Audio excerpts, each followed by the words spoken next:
Hello friend, सबसे पहले तो आप सबको मेरी तरफ से अस्सलाम वालेकुम एंड नमस्ते। मैं हूं नार्जिया, आप सबका फिर से एक बार बहुत बहुत स्वागत करती हूं मेरा चैनल बेगम फार्मा क्लासेस में। सो गाइस, मैंने जो पिछली वीडियो बनाई थी उसी वीडियो में ये बताई थी कि फार्मेसी प्रैक्टिस क्या होती है। उसी सब्जेक्ट के बारे में मैंने पूरा डिटेल इन्फॉर्मेशन आप लोगों को पूरी बताई थी। और अभी जो ये लेक्चर मैं बताने जाऊंगी तो इसी लेक्चर में ये डिस्कस करेंगे कि फार्मेसी प्रैक्टिस जो सब्जेक्ट है, इसी सब्जेक्ट की पहला जो यूनिट है उस यूनिट की पहला टॉपिक उसको डिस्कस करेंगे। पहला टॉपिक है हॉस्पिटल एंड इट्स ऑर्गेनाइजेशंस। इस टॉपिक को मैं 2 वीडियो में कवर करूंगी गाइस, क्योंकि एक ही कवर में उसको बहुत लॉन्ग वीडियो बन जाएगी, इसलिए ये 2 वीडियो में कवर करेंगे।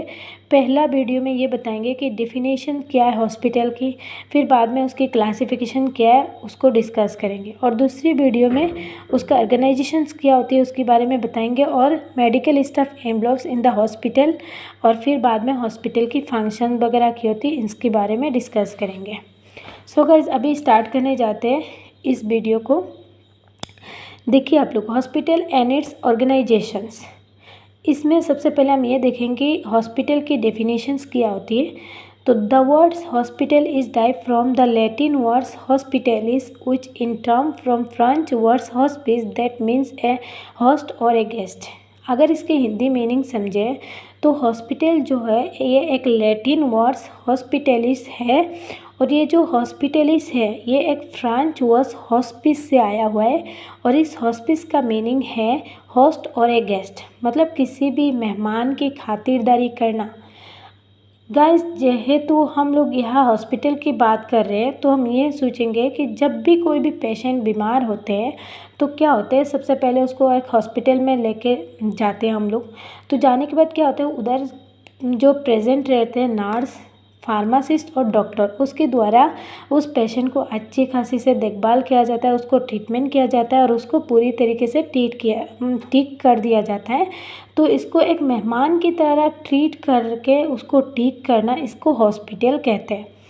अगर उसकी दूसरी पॉइंट के बारे में समझे तो a hospital is a health care institutions providing treatment of a patients with specialised staff and equipment.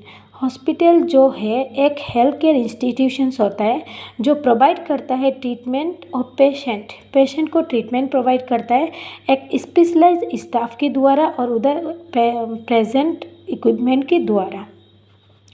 उसके तीसरा पॉइंट देखिए आप लोग, hospital is A important units of society which helps to sick and injured people to attain their health।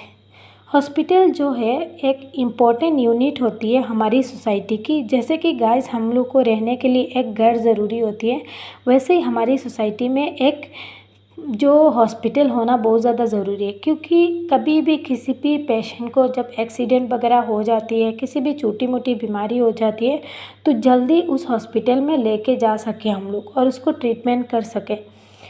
उसकी अगर अगली जो point है उसको अगर देखें, hospital provides patient care service. एक हॉस्पिटल क्या करता है, हमारी पेशेंट को केयर प्रोवाइड करता है, लाइक प्रिवेंशन का मीनिंग यही होता है गाइस कि किसी भी बीमार जो है उसको होने से पहले बचाव करना, ठीक है। जैसे कि आप लोगों को पता है कि कोरोना जो आया था उसको आने के बाद हम लोग क्या कर रहे थे, सब हाथ में सैनिटाइज़र को यूज़ कर रहे थे, मास्क को यूज़ कर रहे थे, हाथ में ग्लोव्स को लगा रहे थे। कोई भी चीज़ जो मार्केट से ला रहे थे उसको पहले धूप में सुखा के फिर बाद में हम उसको यूज़ कर रहे थे। इसका मतलब हम ये वायरस बैक्टीरिया जो है उससे बचने के लिए तो हम ये कर रहे थे, तो हमको बीमारियां ना हो उसको होने से पहले रुकना, इसको क्या कहते हैं, प्रिवेंशन कहते हैं। जैसे कि मान लो और एक एग्जांपल, एड्स बीमारियां जो होती है ये बहुत डेंजरस होता है। ये ब्लड कंट्रैक्शन आने पे क्या होता है, एक दूसरे में फैल जाती है। जब भी हम हॉस्पिटल में काम करते हैं तो उसी टाइम हमारी जो सीनियर रहते हैं वो हमेशा ये बोलते हैं कि ग्लोव्स पहन के इंजेक्शन लगाया करो। क्योंकि ये इसलिए बोलते हैं कि उधर क्या पता वो एड्स की पेशेंट हो और आप उसको इंजेक्शन लगा रहे हो और गलती से उसकी जो इंजेक्शन आपने ब्लड सैंपल वगैरह निकाला, तो निकालने के बाद वो गलती से आपकी बॉडी में चुभ गया कहीं पे, तो क्या हुआ, उसकी जो ब्लड है वो आपकी बॉडी में चला जाएगा, फिर आपको भी एड्स बीमारियां हो सकती है। तो उसको होने से पहले रुकने के लिए हम क्या करते हैं, उसको सतर्क रहना चाहिए हमको, और इसलिए हम क्या करते हैं, ग्लव्स वगैरह यूज़ करते हैं और हम अपनी जो सेहत के लिए बहुत ध्यान देते हैं कि हमको वो बीमारियां ना फैले। तो इसको प्रिवेंशन कहते हैं। फिर बाद में आ गया डायग्नोसिस। डायग्नोसिस का मतलब ये होता है गाइस, जब भी कोई पेशेंट होता है उसको पेट में बहुत ज़्यादा अगर दर्द हो रही है तो वो अगर डॉक्टर के पास जाएगा, सबसे पहले डॉक्टर क्या करेगा, उसको क्या करेगा, अल्ट्रासाउंड करेगा, क्योंकि क्या पता उसको अपेंडिसाइटिस की बीमारियां हो, क्या पता उसको गैस्ट्रोइंटेस्टाइनल की बीमारियां हो, क्या पता उसको अल्सर हो गया हो, नहीं तो उसको स्टोन की प्रॉब्लम हो। तो सबसे पहले क्या करते हैं, डॉक्टर उसको डायग्नोस्टिक करने के लिए बोलते हैं, फिर बाद में उसके अकॉर्डिंग उसको ट्रीटमेंट किया जाता है। एंड ट्रीटमेंट ऑफ डिसीज़, जब डायग्नोसिस हो जाएगा तो उसके होने के बाद उस पेशेंट को उस बीमारी के अकॉर्डिंग उसको ट्रीटमेंट किया जाएगा with the help of physicians. एक फिजिशियन जो होती है, एक डॉक्टर होते हैं, उसके द्वारा, एक सर्जन जो ऑपरेशन वगैरह करते हैं, एक फार्मासिस्ट जो क्या करते हैं, जब डॉक्टर प्रेस्क्रिप्शन लिखते हैं, लिखने के बाद मेडिसिन लाने के लिए हम जहाँ पे जाते हैं तो एक फार्मासिस्ट ही होते हैं। एक नर्स भी बहुत भूमिका निभाती है एक हॉस्पिटल में, क्योंकि जो डॉक्टर होते हैं वो तो बस प्रेस्क्रिप्शन को लिख के दे देंगे, लेकिन वो इंजेक्शन सलाइन लगाने कभी नहीं आएंगे। तो क्या करते हैं, एक नर्स ही उसको इंजेक्शन सलाइन वगैरह सब कुछ लगाते हैं। एंड अदर प्रोफेशंस का मतलब होता है गाइस, एक जो हॉस्पिटल है उस हॉस्पिटल में सिर्फ एक फार्मासिस्ट, डॉक्टर और नर्स की ज़रूरत नहीं है, उसमें जो कर्मचारी काम करते हैं ना, वो भी एक पर्सन होती है हॉस्पिटल की। तो अदर प्रोफेशन में वो सब आते हैं। अगर हम लोग ये देखें कि WHO के अकॉर्डिंग हॉस्पिटल की डेफिनेशंस क्या होती है। Hospital is an integral parts of a social and medical organizations, the functions of which is to provide for the population's complete health care, both curative and preventive, and which outpatient service reach out to the family and its home environment. The hospital is also a center for the training of health worker and for biosocial research. WHO के according hospital को ऐसा define किया गया है कि hospital जो है एक ऐसा केंद्र है जो कि सामाजिक या किसी भी शिक्षित रूप का संस्था होती है, जहाँ पे किसी भी बीमारी की इलाज किया जाता है और उसको ठीक किया जाता है। और ये जो हॉस्पिटल है, एक क्या होता है, ट्रेनिंग सेंटर भी होते हैं, जहाँ पे किसी भी डॉक्टर, नर्स या किसी भी फार्मासिस्ट, इन सबको क्या करता है, उसको ट्रेनिंग दिया जाता है, ट्रीट किया जाता है कि पेशेंट को कैसे केयर करना है, उसको कैसे मेडिसिन देना है, इन सब के बारे में उसको सिखाया जाता है।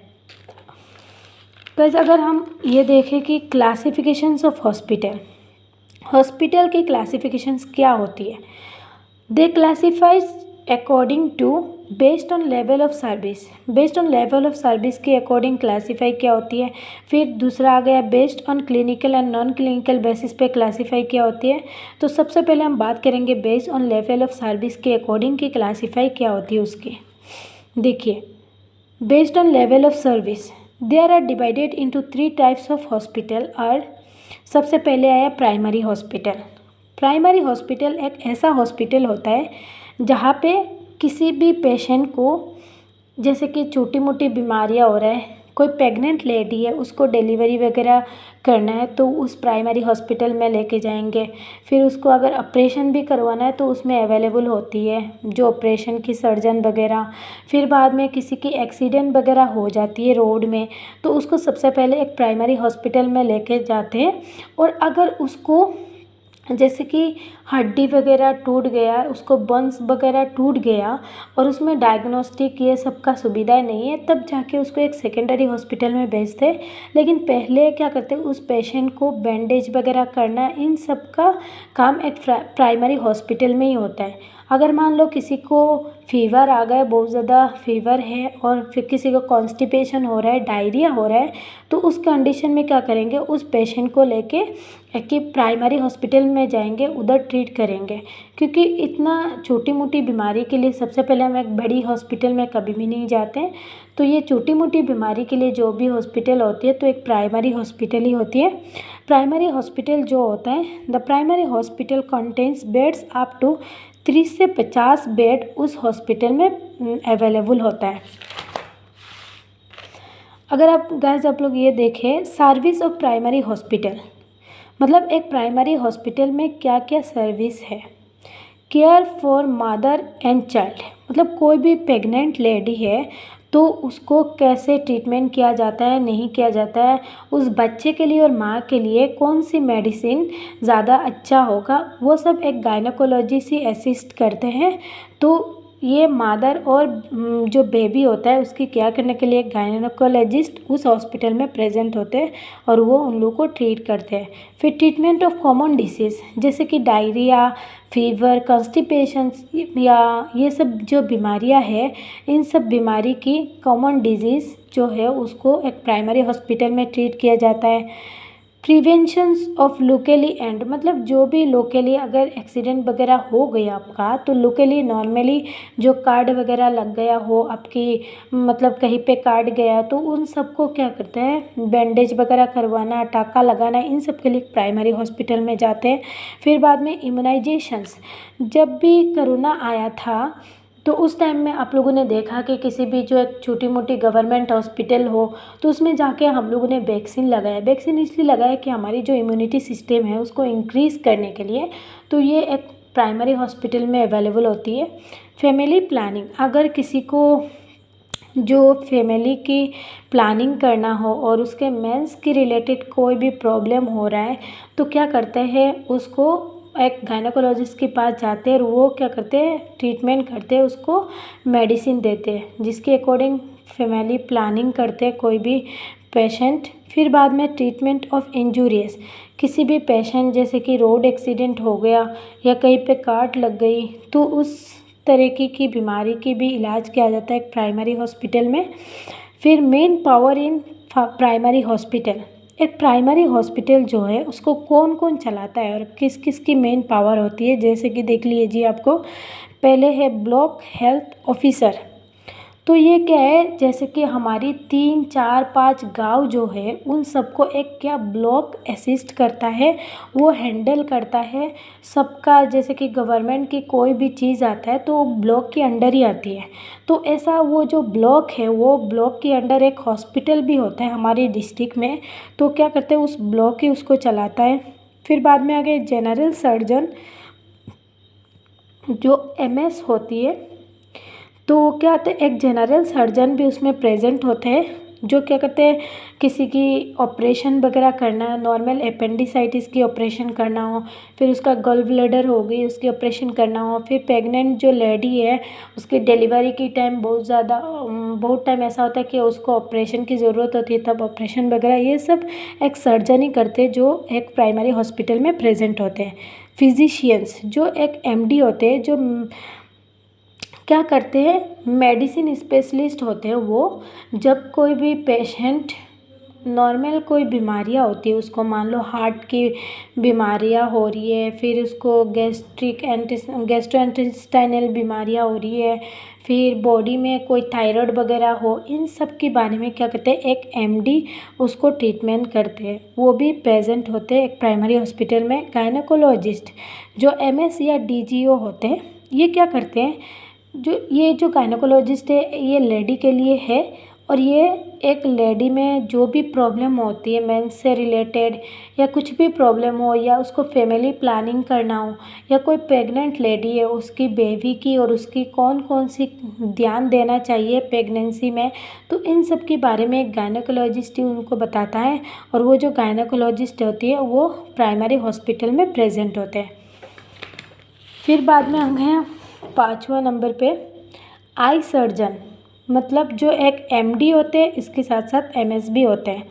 ये आई सर्जन जो है वो हमारी आँखों की डॉक्टर होते हैं, जो अगर आँखों में कोई भी प्रॉब्लम हो रही है और उसकी ऑपरेशन वगैरह करना हो तो एक आई सर्जन ही करते हैं। फिर बाद में है डेंटल सर्जन, अगर हमारी टीथ वगैरह में कोई भी प्रॉब्लम हो रहा है तो उन सबको एक डेंटल सर्जन जो है, अगर ऑपरेशन वगैरह भी चाहिए अगर टीथ वगैरह में, तो ये एक डेंटल सर्जन करते हैं और वो क्या करते हैं प्राइमरी हॉस्पिटल में प्रेजेंट होते हैं। मेडिकल ऑफिसर जो एक एमबीबीएस होता है, जैसे कि नॉर्मल हमारी कुछ भी बीमारियां हो रही है तो उन सबको एक मेडिकल जो ऑफिसर है वो हैंडल करते हैं। फिर पब्लिक हेल्थ मैनेजर जो एक एमडी होते हैं विथ एमबीए करते हैं। जो पब्लिक हेल्थ मैनेजर होती है वो एक नॉर्मली मेडिसिन से रिलेटेड जो भी प्रॉब्लम हो रही है तो उसको हैंडल करते हैं। जो भी पेशेंट को मान लो कुछ है ना नॉर्मल बीमार से ज़्यादा ऊपर वाला है तो वो एक एमडी देखते हैं और वो एमबीए जो उसकी डिग्री भी होते, तो वो ये सब अल्टीमेटली है ना एक प्राइमरी हॉस्पिटल में प्रेजेंट होते हैं। फिर दूसरा आ गया सेकेंडरी हॉस्पिटल। सेकेंडरी हॉस्पिटल की बात अगर करें हम तो it is a second layer of hospital. ये एक सेकेंड लेयर की हॉस्पिटल होते हैं। जब क्या करते हैं हम प्राइमरी हॉस्पिटल में जो भी चीज़ अवेलेबल नहीं होता है तो वो क्या करते हैं एक सेकेंडरी हॉस्पिटल में अवेलेबल होते हैं।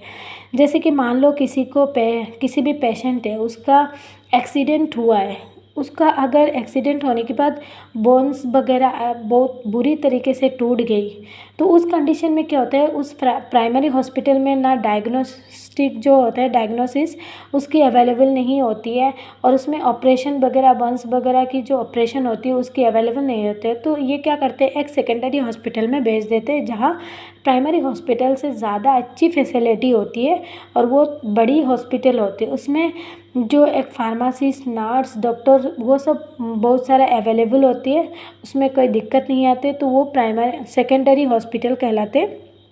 जैसे कि it is a second layer of hospital systems in which patient are refer for primary health care. जब प्राइमरी हेल्थ केयर में उससे हैंडल नहीं किया जाता है तो क्या करते एक रेफ़र करते सेकेंडरी हॉस्पिटल में to higher hospital for treatment. Higher hospital higher hospital में जो प्राइमरी हॉस्पिटल उसको रेफर्स करते हैं।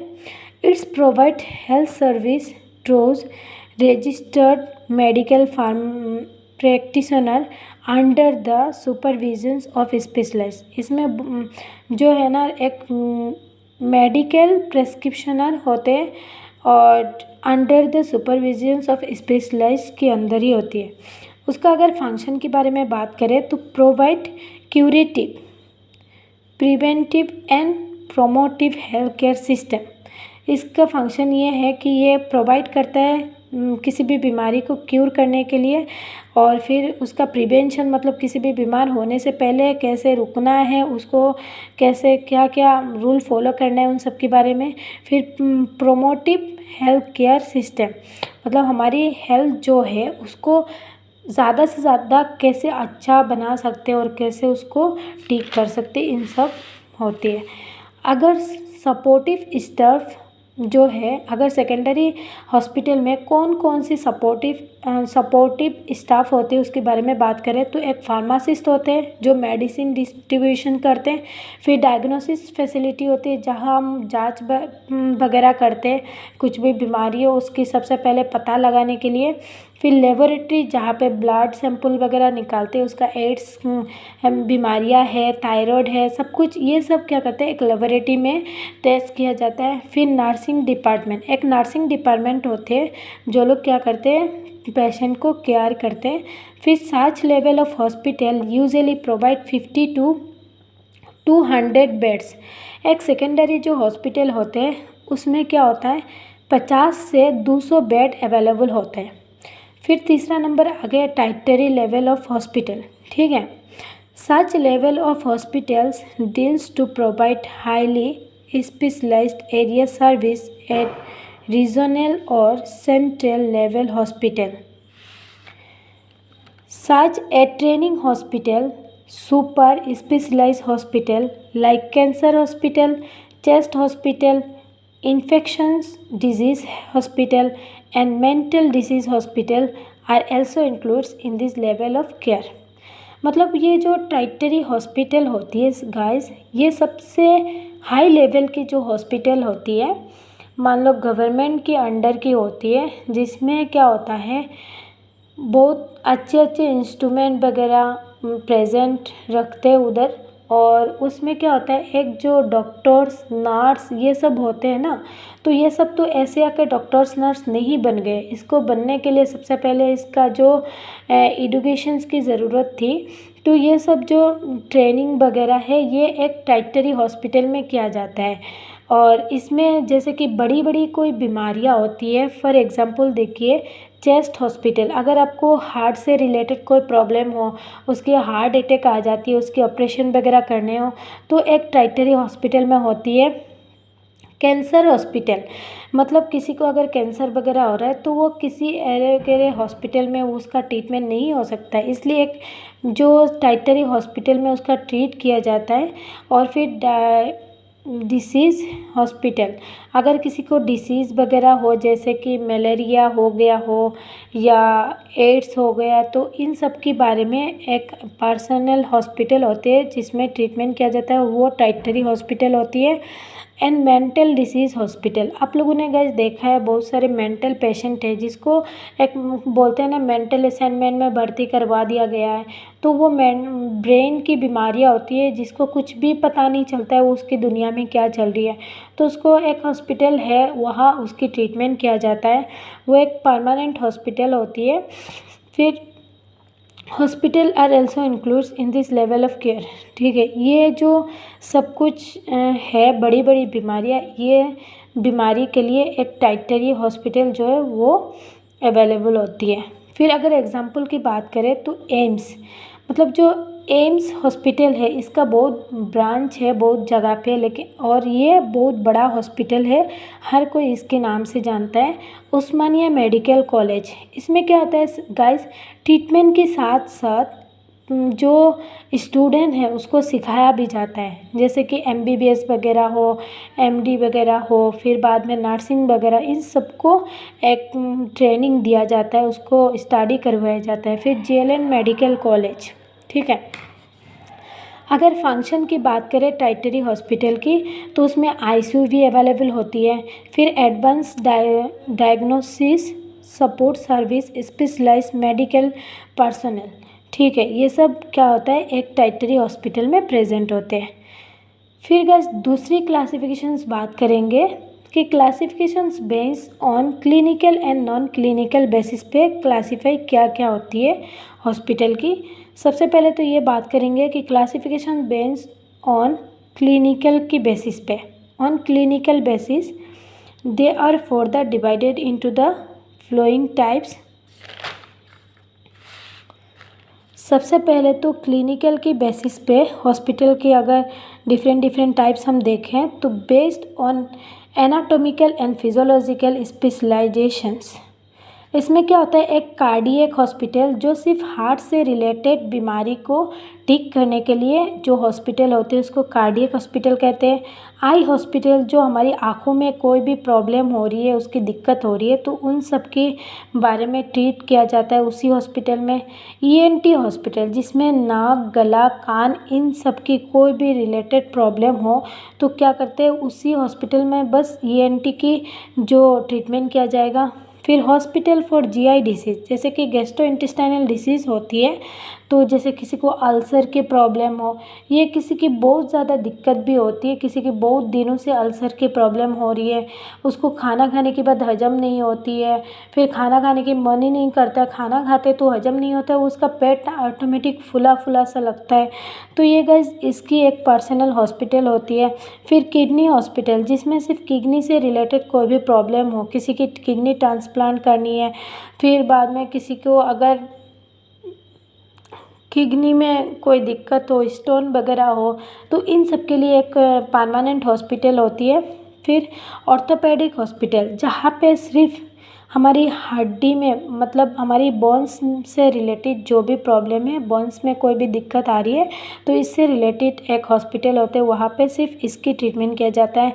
फिर कोविड हॉस्पिटल, गाइस जब कोरोना आया था तो उस टाइम ने आप लोगों ने देखा बहुत हॉस्पिटल ऐसे बनाया दिया गया था कि ये कोविड हॉस्पिटल है, यहाँ सिर्फ कोविड की पेशेंट ही रह सकते और उसको ट्रीटमेंट उधर ही किया जाता था। फिर based on types of disease cure, disease को कैसे हम क्यूर कर सकते हैं उसकी बेसिस पे अगर हम देखें तो कैंसर हॉस्पिटल। सर गाइस ये कैंसर हॉस्पिटल जो होता है एक ऐसा हॉस्पिटल है जहाँ पे सिर्फ कैंसर पेशेंट को ट्रीट किया जाता है। कैंसर पेशेंट जो है उसको तो हम पूरी ऐसा नहीं कह सकते कि उसका परमानेंट इलाज दे सकते हैं, उसको बस क्यूर कर सकते हैं ना, उसको थोड़ा कम करने की कोशिश करते हैं, इसलिए हम तरह तरह की मेडिसिन देते हैं। हॉस्पिटल फॉर कम्युनिकेबल डिसीज़, जैसे कि हमारी हार्ट से रिलेटेड प्रॉब्लम हो, एड्स हो, इन सब के बारे में सिर्फ एक ही हॉस्पिटल होता है जहाँ पे ट्रीट किया जाता है। Hospital for neuronal and mental disease, जब किसी भी पेशेंट मेंटल हो जाते हैं, उसको ब्रेन काम नहीं करता है, तो इन सब के लिए एक हॉस्पिटल होता है जहाँ पे सिर्फ उनकी ट्रीटमेंट किया जाता है। हॉस्पिटल फॉर सेक्सुअल डिसीज़, इसका मतलब है गाइस अगर किसी को सेक्स से रिलेटेड कोई भी प्रॉब्लम हो, ठीक है, जीन वगैरह की प्रॉब्लम हो, तो एक ऐसा हॉस्पिटल होता है जहाँ पे सिर्फ इसके बारे में ट्रीटमेंट किया जाता है। फिर हॉस्पिटल फॉर स्किन डिसीज़, जैसे कि हम बोलते हैं ना कि हमारी स्किन में बहुत इचिंग हो रही है, हमको फंगल इन्फेक्शन हो गया है, ये सब होता है, तो एक डर्मेटोलॉजिस्ट जो होता है वो क्या करता है स्किन की प्रॉब्लम को ख़त्म करता है। तो एक ऐसा हॉस्पिटल होता है जहाँ पे सिर्फ स्किन की ट्रीटमेंट किया जाती है। फिर तीसरा अगर देखें तो based on group of people service, people की सर्विस के ऊपर भी हम हॉस्पिटल को अलग अलग तरीके से देखते हैं, जैसे कि पेडियाट्रिक हॉस्पिटल, जहाँ पे सिर्फ बच्चों के लिए ट्रीटमेंट होती है, वहाँ कोई बड़ी हुआ इंसान की ट्रीटमेंट नहीं किया जाता है। फिर मैटरनिटी हॉस्पिटल, जहाँ पे प्रेग्नेंट लेडी जो होता है उसके ट्रीटमेंट किया जाता है। फिर गायनोकोलॉजिकल हॉस्पिटल, जहाँ पे एक जो लेडी होती है उसकी ट्रीटमेंट होता है, जैसे उसको अगर मेंस से रिलेटेड कोई भी प्रॉब्लम हो रही हो या उसको कोई बच्चे की प्लानिंग करना हो, और यानी कि प्रेग्नेंट लेडी है, उन सब के बारे में क्या करते हैं गायनोकोलॉजिस्ट असिस्ट करते हैं, और इसलिए वहाँ जो हॉस्पिटल होते हैं उसको गायनोकोलॉजिकल हॉस्पिटल कहते हैं। फिर हॉस्पिटल फॉर ड्रग एडिक्ट, ये सिर्फ ड्रग जो होती है जैसे कि एमडी वगैरह होते हैं, ये सब ड्रग को देते हैं, इसके लिए भी एक अलग से हॉस्पिटल होते हैं। Based on medicine system, medicine की सिस्टम के ऊपर बेसिस करके हम हॉस्पिटल को कितनी तरीके से डिवाइड कर सकते हैं, जैसे कि एलोपैथिक हॉस्पिटल। गाइस ये तो आप लोगों ने जो हमारी फार्माकोग्नोसी था उसमें अच्छे से पढ़ा है, तो इसलिए बताने की उतना ज़रूरत नहीं है। इसमें देखिए एलोपैथिक हॉस्पिटल में सिर्फ एलोपैथिक की मेडिसिन दिया जाएगा, उसके लिए एक अलग से हॉस्पिटल होता है। फिर आयुर्वेदिक जो जड़ी बूटियों से हमारी बनाया जाता है, आजकल ये बहुत ज़्यादा फेमस हो रहा है, तो ये आयुर्वेदिक हॉस्पिटल की एक अलग हॉस्पिटल होता है जहाँ पे सिर्फ आयुर्वेदिक की ट्रीटमेंट होती है। होम्योपैथिक हॉस्पिटल, जहाँ पे होम्योपैथिक मेडिसिन वगैरह दिया जाता है, जैसे कि गाइस पहले आप लोगों ने देखा था ऐसे छोटी छोटी पिल्स की टाइप की आता था वाइट कलर की, तो वो क्या करता हर इंसान उसको खा जाता था, किसी को पेट दर्द हो रहा है, किसी को सर दर्द होता था तो वो खा जाता था। वो एलोपैथिक जो मेडिसिन है उसके लिए भी एक अलग से हॉस्पिटल होता है जहाँ पे सिर्फ एलोपैथिक मेडिसिन ही दिया जाता है। यूनानी हॉस्पिटल, जहाँ पे यूनानी की ट्रीटमेंट किया जाता है। फिर बाद में सिद्धा हॉस्पिटल, ये अलग अलग की हॉस्पिटल होता है जहाँ पे इन सब की ट्रीटमेंट किया जाता है बीमारी की। फिर बाद में आगे हमने तो अभी क्लिनिकल बेसिस पे हॉस्पिटल को कितनी टाइप में वो कर सकते हैं उसको बताए थे। अब ये देखेंगे कि ऑन नॉन क्लिनिकल बेसिस पे हॉस्पिटल को कितनी तरीके से हम वो कर सकते हैं। Based on types of ownership की बेसिस में हम उसको डिवाइड करेंगे। जैसे कि गवर्नमेंट हॉस्पिटल आ गया। गाइस, ये जो गवर्नमेंट हॉस्पिटल है, एक गवर्नमेंट ही उसको हैंडल करते हैं। और जैसे कि अगर किसी को ऐसे बोलते हैं ना, हमें गवर्नमेंट जॉब लग गया, हमें हॉस्पिटल में गवर्नमेंट जॉब मिला है, तो वो क्या है, उस हॉस्पिटल को एक गवर्नमेंट ही चला रहा है। तो इसमें जैसे कि आर्मी हॉस्पिटल आता है, जिसमें एक आर्मी की जो मेन इंचार्ज होते हैं और वो हैंडल करता है, और उसमें सिर्फ आर्मी के लिए ट्रीटमेंट ही किया जाता है। फिर रेलवे हॉस्पिटल, जो रेलवे वगैरह में काम करते हैं, उन सब के लिए एक अलग से हॉस्पिटल होता है। जो रेलवे के मेन जो गवर्नमेंट होती है वो इसको हैंडल करते हैं। फिर government general hospital, general hospital ये मतलब होती है गाइस, हमारी डिस्ट्रिक्ट में ऐसा होता है ना, एक गवर्नमेंट हॉस्पिटल होती है जहाँ पे कोई भी पेशेंट जाता है तो 5 रुपये में भी टिकट कटवा के और डॉक्टर को दिखा देता है, जिसमें पैसा की भी ज़रूरत नहीं होती है। तो ये सब हॉस्पिटल क्या है, एक गवर्नमेंट ही है, उसको हैंडल करते हैं। फिर अगर देखें तो प्राइवेट हॉस्पिटल, इसमें चैरिटेबल हॉस्पिटल, जो एक प्राइवेट बहुत बड़े इंसान होते हैं, तो वो क्या करते हैं, एक हॉस्पिटल को खोल देते हैं और उसमें जो भी नर्स फार्मासिस्ट रहते हैं उन स्टाफ को रख देते हैं, और वो अपनी हॉस्पिटल को अपनी तरीके से चलाते हैं। वो क्या करते हैं, अपनी पैसा तो लगा देते हैं और उसमें नर्स फार्मासिस्ट डॉक्टर वगैरह को हायर करके लाते हैं और वो अपनी तरीके से उसी हॉस्पिटल को चलाते हैं, जिसमें गाइस बहुत ज़्यादा पैसा लगता है। जैसे भी कोई भी पेशेंट जाए तो डॉक्टर को दिखाने के लिए भी 300-400 रुपये उसका फ़ीस भी देना पड़ता है। फिर बाद में अगर मेडिसिन भी आप ले रहे हो तो मेडिसिन में भी इतना महंगा देते हैं, और डायग्नोसिस ये वगैरह भी बहुत महंगा आता है। और अगर गवर्नमेंट हॉस्पिटल में आप जाओगे तो उसमें तो 5 रुपये में भी आप टिकट कटवा के सब कुछ करवा के आ सकते हो। फिर बाद में नॉन क्लिनिकल बेसिस में उसका दूसरा टाइप से based on hospital size, hospital की साइज़ के ऊपर कितना हॉस्पिटल होते हैं। देखिए, लार्ज साइज ऑफ हॉस्पिटल, इसमें है 1000 से लेके इसका ऊपर तक बेड अवेलेबल होती है। फिर मीडियम साइज हॉस्पिटल, इसमें 500 to 1000 बेड्स अवेलेबल होती है। और फिर स्मॉल साइज हॉस्पिटल, जहाँ पे 100 से लेके 500 बेड्स अवेलेबल होती है। फिर वेरी स्मॉल साइज हॉस्पिटल, जहाँ पे 100 बेड्स या इसकी कम बेड्स की हॉस्पिटल होते हैं। सो गाइज़, अल्टीमेटली मैंने इस लेक्चर में आप लोगों को ये समझाया था कि हॉस्पिटल क्या होती है, उसको मतलब नॉर्मली हम कैसे डिफ़ाइन कर सकते हैं और WHO की अकॉर्डिंग हम उसको कैसे डिफ़ाइन कर सकते हैं, इन सब के बारे में डिस्कस की थी। और उसकी क्लासिफिकेशंस बताई थी, classifications on hospital primary secondary and tertiary basis में हॉस्पिटल की क्लासीफाई क्या होती है वो बताई थी। और classifications based on clinical and non clinical basis पे कितनी टाइप की होती है ये आप लोगों को मैंने बताई थी। सो गाइज, आप लोग पूरी वीडियो को ज़रूर देखना, और है ना, आप लोग स्किप मत करना, क्योंकि मैंने जो वीडियो बनाया इस वीडियो में आप लोग को समझाने के साथ साथ मैं अपनी नोट्स भी मैंने प्रोवाइड किया, जो आप लोग स्क्रीनशॉट लेके अपना खुद का नोट्स बना सकते हो। So thank you and bye bye, take care.